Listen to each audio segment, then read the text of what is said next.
好任何一个。是。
我去救人，突围之后去见龙叔。别死！去。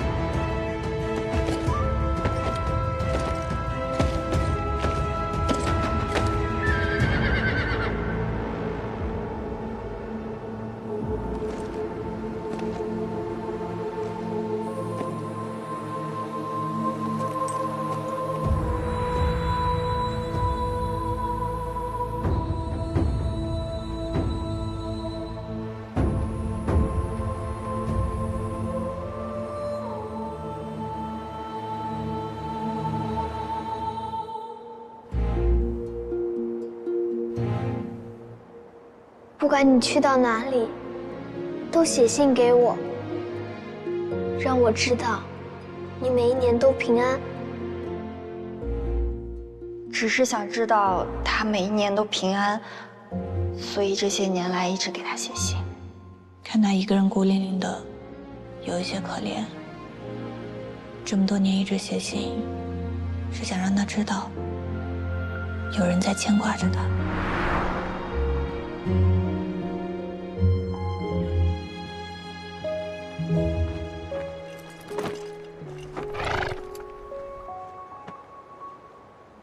I miss.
鬼子！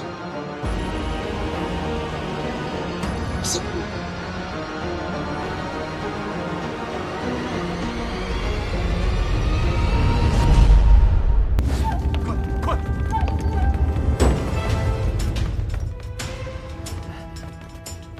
关爷请。哎，干嘛呢？你俩门口守着。关爷，家主人在哪儿？请跟我来。关爷，请你们一定要保护好我们家主人。放心吧，有我呢。啊，请。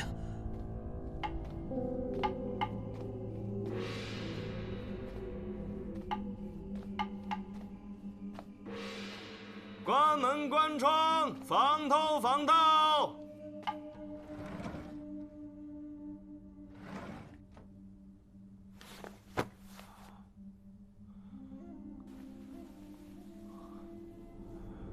大仙在上，保佑子乔之源，脱胎转世，永登极乐。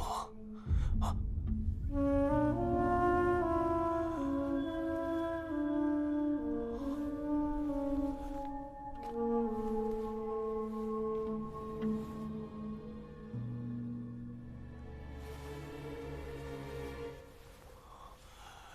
大仙在上，保佑子乔之源，脱胎转世，永登极乐。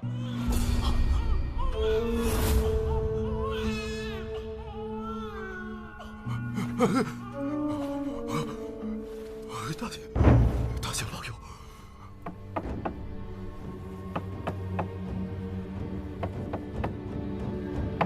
老爷，您没事吧？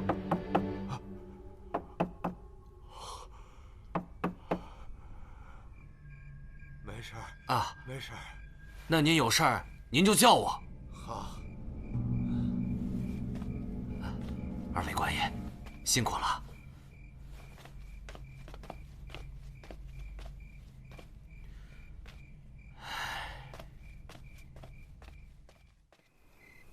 我查到一件事，这无涯书局的老掌柜曾经收养过一个姓周的男孩。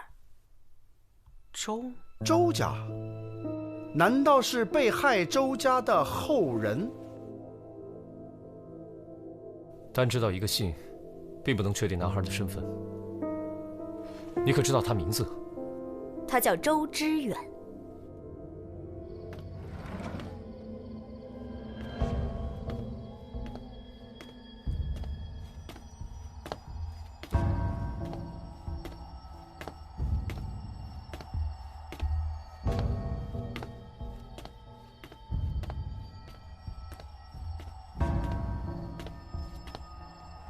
谁？哎呀，各位官爷，今天晚上天气特别凉，小的特地备了一点热汤啊。这喝了热汤啊，身子就不凉了。快，趁热喝了吧啊！趁热喝。说是这老掌柜死之后，这姓周的就继承了书局，但现在整个书局里都找不到这个人，只有一个姓常的管事与他来往。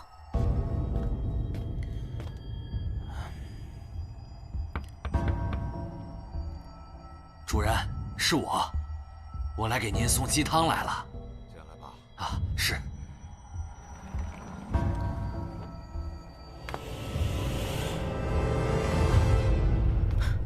等一下，孙仲进府有多久了？半年前。不好！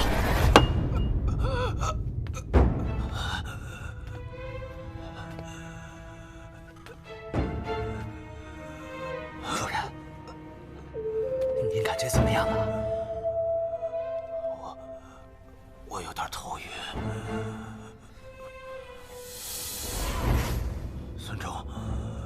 孙仲，你要干嘛？救命！救命啊！不要再枉费口舌了，外面的人都已经被我解决掉了。孙仲，我扪心自问，我在府上对你不薄，你为什么要这样对我？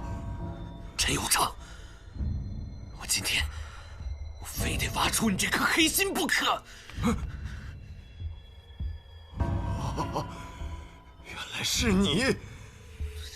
你为什么要灭我陈家满门？那你说，20年前，你为何要对我周家痛下毒手？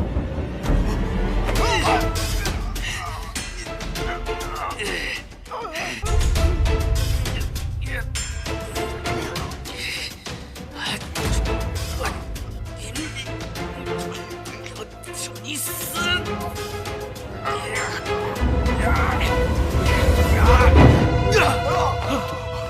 放开我！你们放开我！我今天要不杀了他，我就不姓周。志远，你怎么没死是吧？陈有常，当年你为了灵芝，你设计杀害了我的全家。幸亏我的爹娘将我扔到江里，我才逃过一死。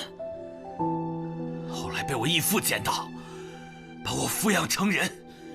半年前，你那个蠢儿子动了你的宝贝，盗了书局，想用它收买我。碰他那本狗屁不通的小说。场管事把灵芝拿出来，我就认出来了，它就是导致我家破人亡的东西。那时候我就在想，我报仇的机会来了，我也要让你尝一尝家破人亡的滋味，然后我再亲手把你杀了。这么说，你认罪了？这个姓陈的东西，他才是最大的罪人。够了！如今你们都命案在身，来人，把陈有昌抓起来。是。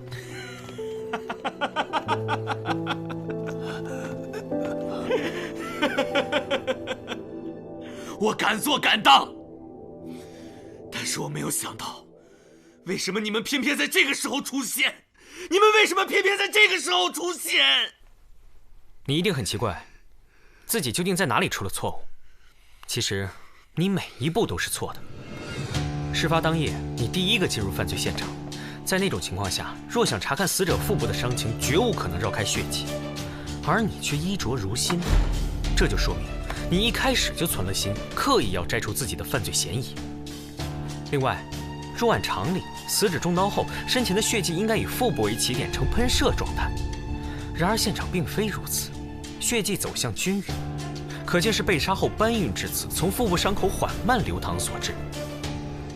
另，血迹喷溅在书稿上，而书桌上却一滴都没有，可见此处并非第一犯罪现场。显然，凶手试图把犯罪线索引向凶怪路。当我提及鬼神作案时，陈佑昌惊恐万状，而你的神情却略带自得，是以为我们入套了吗？柳元怀出现时，你第一时间向我提及他与陈南之的交集，迅速把犯罪线索引向了与你无冤无仇的无辜者。随后，陈婉在的死亡现场，尸体毫无伤痕，可能是他杀，也可能是暴病。在仵作确定死因之前，又是你第一个跳出来说，到底是谁下的毒手？这就说明你早已知晓陈婉在的死因。我让他们抓柳元怀，也是为了让你放松警惕，继续作案。派兵进驻陈府，也是为了逼你早点动手。我之所以一直没揭穿你，就是想知道你真正的犯罪动机。你作为被老掌柜收养的儿子，接管了乌鸦书局，又碰巧碰到了陈南之的书稿一事，所以你就阴差阳错地找到了当年灭门案的线索。于是乎，你改名换姓进入了陈府。根据无涯书局的场管事说，邵掌柜半年前出门游历未归，你来到陈府也正好是半年前，这未免太巧了吧？根据柳元怀所言，他每次写好书稿，都由你亲自送往书局。而场管事却说，雨兰与笑笑生只有书信往来，从无半点接触。命案当前，一个书局的管事冒险包庇一个药店的下人，这也未免太诡异了吧？你为了复仇，竟然把无辜的柳元怀也卷进来，其心何毒，其罪当诛。带走。是。走。没想到被一个客栈的杂役给看破了，老天爷不开眼呐！哼。哎，你知道吗？乌鸦书局出事了。我听说了，乌鸦书局的邵掌柜和药商陈佑昌被当街斩首，也真是天道循环，报应不爽啊！为了一颗灵芝，死了那么多人，这哪里是仙草啊，明明就是妖草。人死不能复生，想必陈家小姐泉下有知，也不愿见你在此买醉。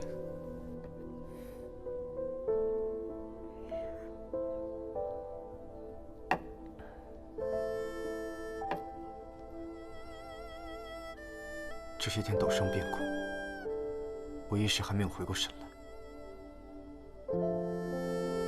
我给你在翰林院安排了职务，负责看管藏书阁，拿的钱可能比陈南之给你的少一些，但你可以看里面的藏书，我想对你的写作会有些帮助。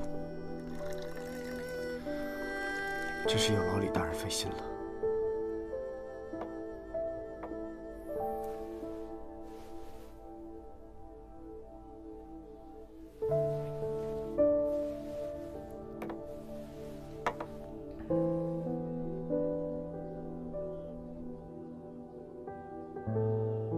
有点意思，想不到这小子是菩萨心肠啊！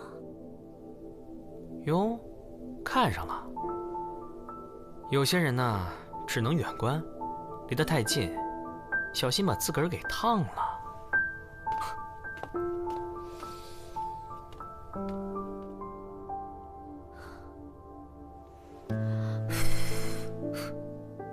烫一下也不会死吧？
关公杀人了！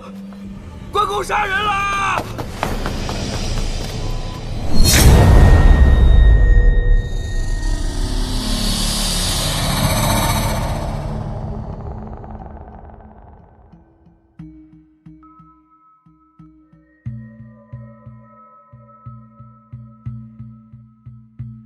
三胖，你怎么看？老大，死者浑身是血，一片狼藉，说明他跟凶手搏斗所致。依我看，这是入室行窃被发现，凶手狗急跳墙，杀人灭口。行窃？何以见得？请看，家具东倒西歪，说明和凶手搏斗时间很久。以死者的身量来看，凶手必定不是高大威猛之辈，半夜入室，身材瘦弱，不是强人，定是偷。有长进，但是不得其法。另有隐情？哪有什么隐情？少卿是给你留面子，你低头仔细看过了？看什么？当然是脚印了，还能有什么？除了邻居的脚印，还有谁的？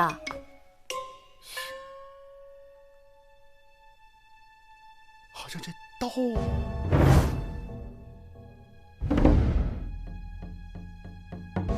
关公显灵所为。双燕，勘验一下尸身，查明死因。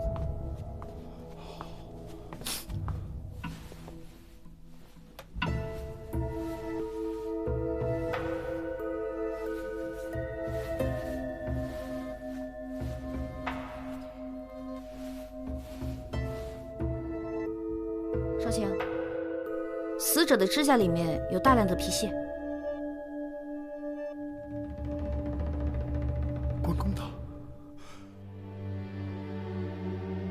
关公的皮屑，哦，那我们拿回去点儿，回去供着吧。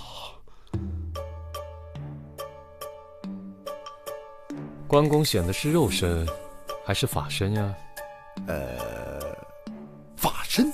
哎，到底是肉身还是法身呢？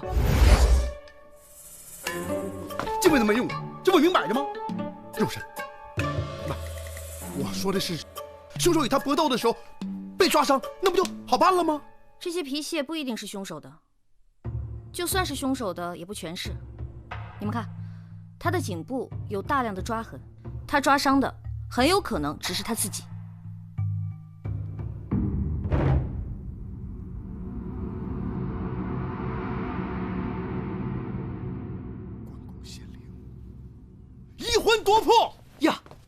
案子就破了。破了呀！真的。你想啊，他和凶手搏斗，没有假人，只有你的。关公的刀伤了他。关公显灵了，破了呀！破什么了？怎么就破了？谁破了？黄三炮，我要你有什么用？清场！大理寺办案，闲杂人等一律逐出。大人，他不能走啊！他是他的邻居，是他发现尸体的。我说你出去。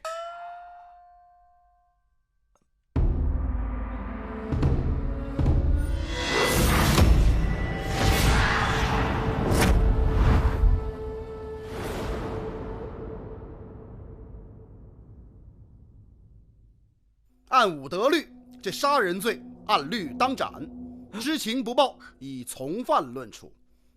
报与不报，你选一个。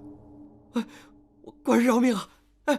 官人饶命啊！小的是怕不说得罪您，说出来吧，会得罪关老爷的。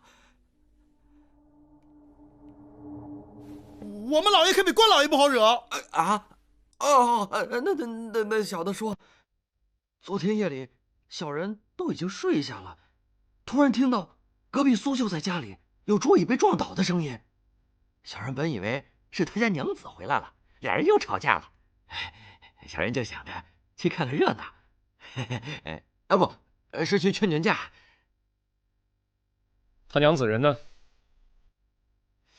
好像是回他娘家了。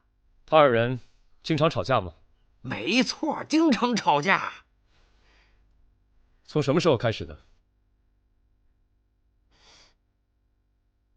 我记着，打他娘子过门就这样了。不过吵归吵，倒也不记仇。每次吵完以后，两个人又恩爱的不得了。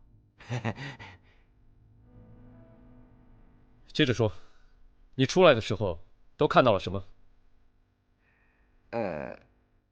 苏秀在家里点着蜡烛，小人就隔着窗户看见苏秀在一个人的身影，在房间里边撞来撞去，反正就是到处乱撞。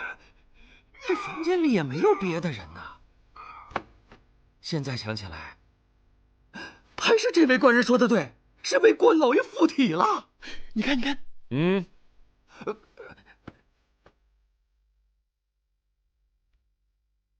那你出入的时候就没看到什么人吗？没有，小人进去的时候就看见苏公子已经躺在地上了。哦，还有那把关公的刀，沾着血，这就掉在旁边了。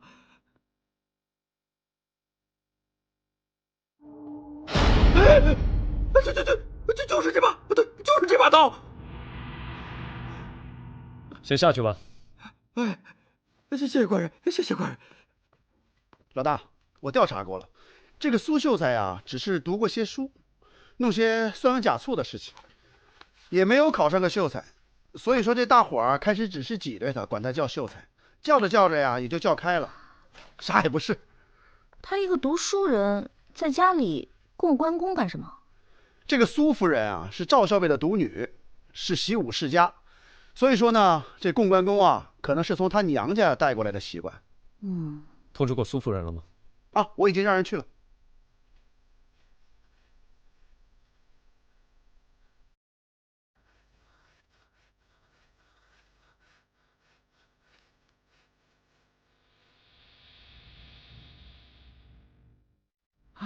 你说说，这最近哪儿来那么多奇怪的案子？这以前查案子吧，那好歹还给点辛苦费，现在接案子呢，只见着案子，一个子儿都见不着啊！给钱了呀。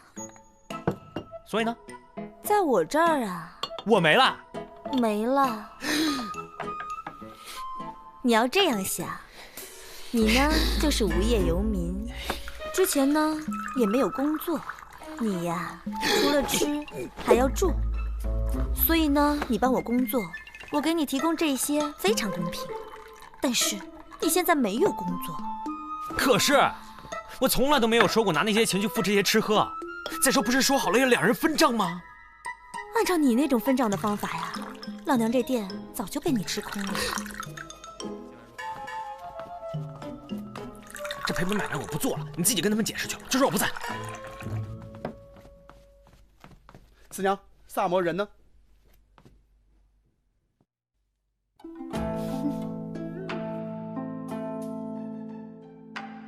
萨摩呢？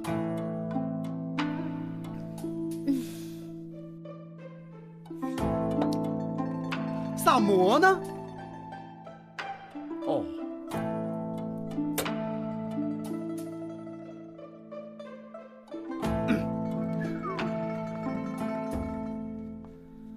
谢谢你的茶。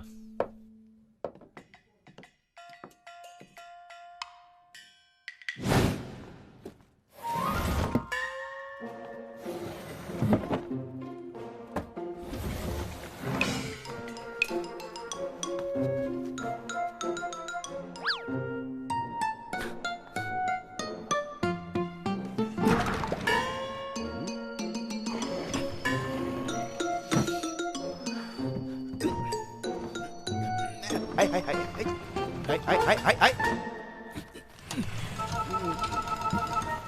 我去！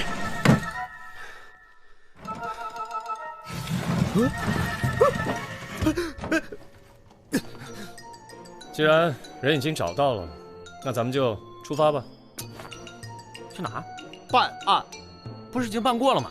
苏秋的妻子今天早上回来了，你不想去问问吗？哎呦，肚子突然好疼啊，去不了了。区区小伤无妨，萨摩兄素来嫉恶如仇，急公好义，就是太过自谦了。没时间跟你自谦了。嗯，我每天跟你们这么办案的话，耽误我干活好吗？四娘已经收了钱了，她不会怪你的。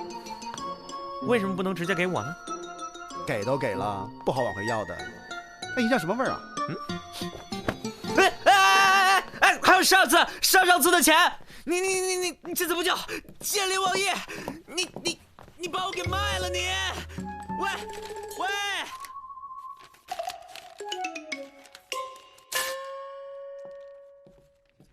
郑威校尉，一个从6品的武散官而已，倒算不得什么武将世家吧？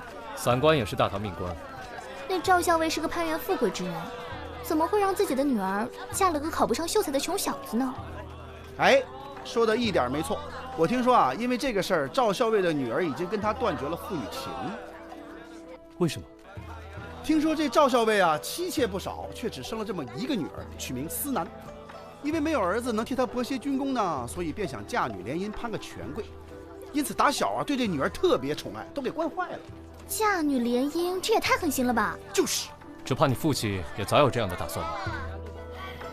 我累了，我要喝茶。唉，联姻有什么不好啊？我还想有人给我牵线搭桥，让我连一个公主，从此我就吃穿不愁了。来，子苏。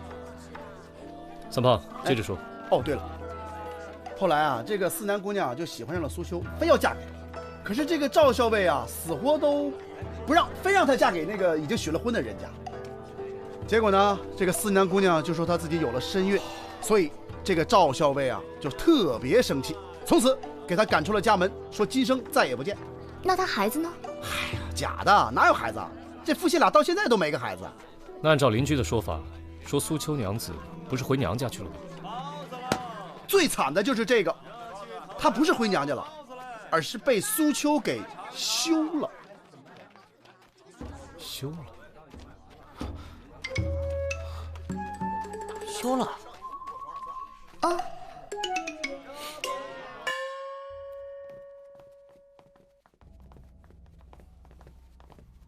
哎，不是说回来了吗？人呢？苏夫人回来没进屋，直接去后院了。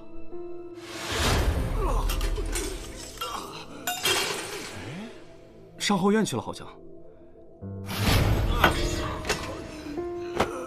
啊！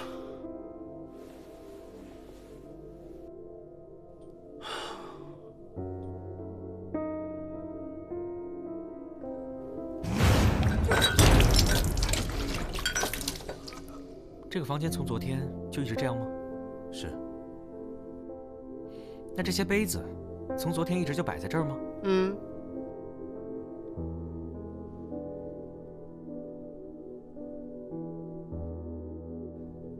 把这个杯子带回去，让少爷检查一下。是。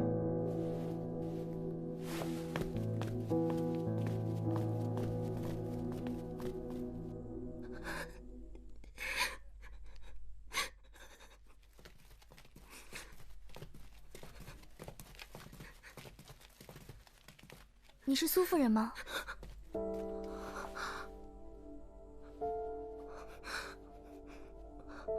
是，我是。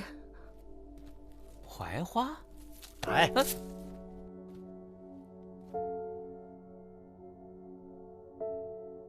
我们是大理寺的。你们能不能告诉我，我的相公究竟是遭了什么样的毒手？案发是在昨夜，当时你在哪？你们是在怀疑我？你对外称你是回娘家，可据我所知，你跟娘家早就断绝了关系。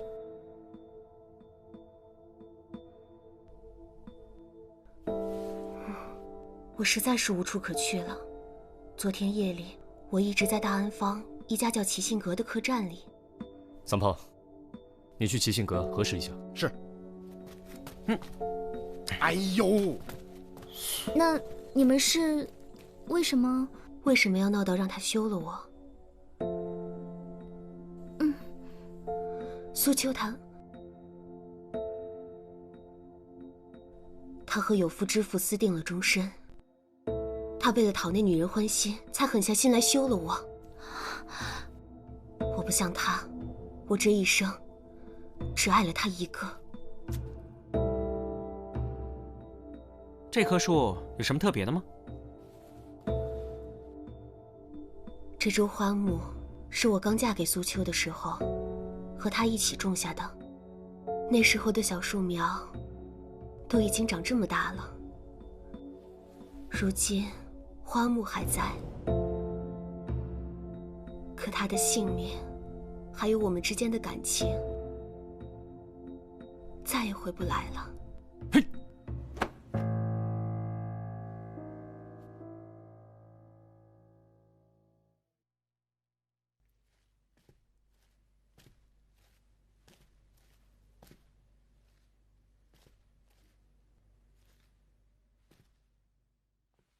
老大，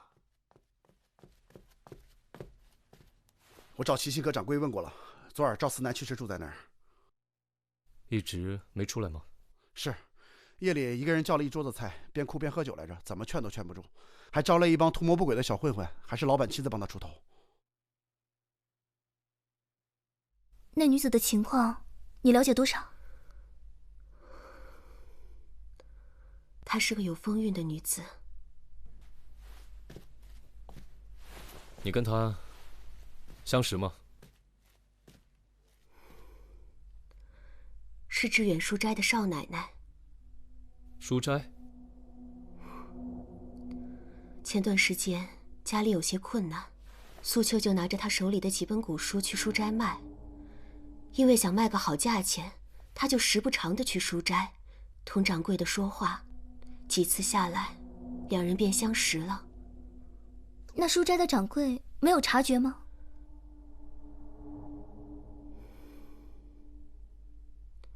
可是你们家怎么会供奉关公呢？赵府向来就是供奉关公的。我嫁给苏秋的时候，那边已经同我断了关系，所以什么嫁妆都没有。是待我的乳娘偷偷的把这尊关公像给请出来的。她说，这原本就是我爹娘给我备下的，既然同赵府断了关系，往后的日子要是难过，就全靠关老爷庇佑了。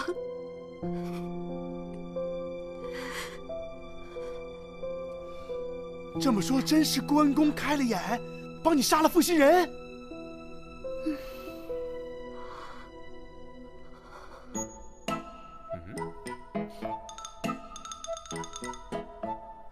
哎，别碰到，他会显灵的。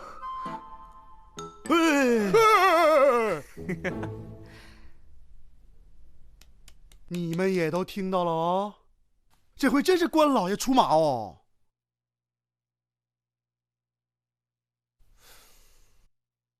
这次的案子确实蹊跷得很。死因很明显，致命伤在喉部。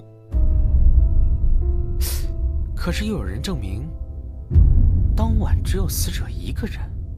所以我说吗？啊，这只有关公附体才能干出这事吗？这苏秋与人也并无恩怨，唯一算得上有仇怨的，也就是赵思南了。但是当晚他也不在，而且很多证人可以证明。不是，你是说苏夫人啊？就她那副可怜的样子，怎么可能？三胖啊，你跟那个书斋的掌柜认识吗？不大认识。哦，不过听说那个书斋掌柜最近赚了笔大钱哦。嗯，谁？谁赚钱了？怎么赚钱了？快说！我就说你消息闭塞了。那个书斋掌柜啊，他最近搞了一批什么古籍，哦，一倒手赚了不少钱呢。是苏秋卖给他的那些古书啊？对，就是那个。这个书斋掌柜呢，弄了一些珍品，然后呢，叫了很多就是有钱的老学究给叫到一块儿，说要什么品鉴这些书籍。哼，说是品鉴，其实就是想让他们窝里斗，看谁出的价高，然后哄着人把这些书籍都买了。你咋知道？哼，都是老子玩剩下的，肯定是他当年受过我的启发，所以才想起来玩这招吗？反正呢，不管怎么说，我听说他一有钱就带他老婆到处玩，反正到哪儿呢，他出手都是最阔绰的一个。带他老婆？这个我就不知道了，没准是小妾呢。那如果是这书斋的少奶奶，眼见着自己相公阔绰起来，而后悔自己跟了苏秋，想回到自己相公身边，但又害怕事情败露，于是痛下了杀手。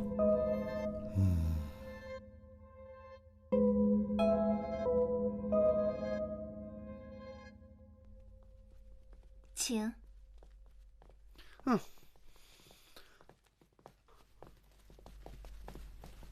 夫人，请各位在侧厢房稍等他一会儿，几位稍后片刻。谢谢。哎，你们说，为什么搞得神神秘秘的？不在大厅等着，把我们拉到这儿来干嘛？哼，你傻呀！现在这个夫人什么情况？她的夫君呢，不知道她在外面跟人私通，而她的情人已经死了，连个下家都没有。这种情况下，当然是能满则满了。就你们还大张旗鼓的跑到人家府上来询问，现在也就是因为掌柜的不在，所以人家才能让你们在这儿等，否则的话，不把你们打出去啊，就算是很客气了。我就纳了闷了啊，怎么那么多人家喜欢养些花花草草，好闻吗？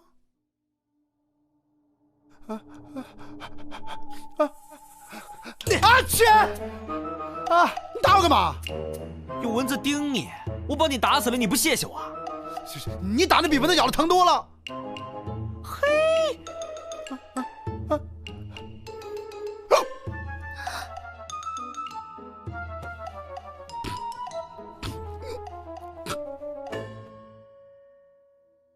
案发当时你去了哪里？昨天白天的时候，他托人带信儿给我，说让我去趟他家。我还纳闷呢，怎么能这么正大光明的去他家呢？到了以后，他才告诉我，他已经休了妻，说要同我私奔。私奔？我真是又喜又怕，同他商量了好久，我们才计划好路线。回到家以后，慌慌张张的过了一夜。今天早上，等我夫君出了门，我就说是细软，谁知道他……你是说，昨晚你跟何掌柜在一起？昨天你去他们家的时候，有没有吃什么东西啊？或者有没有喝茶呢？没有，我没有吃东西，也没有喝茶，我从来都不喝茶的。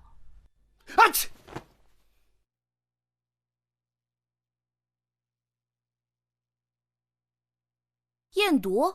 验什么毒？这死因不是很明显吗？刀伤贯喉。大人说了啊，不怕1万，就怕万一，赶紧的。我都查了这么长时间了，要是有毒，我早就发现了。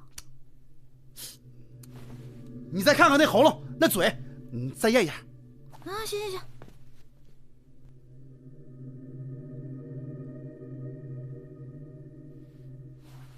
看到没有？没读。不是啊？哦对，来，你再验验这个。我说你有完没完？什么叫有完没完呢？这老大说了啊，工作要认真。你哪那么多废话？快！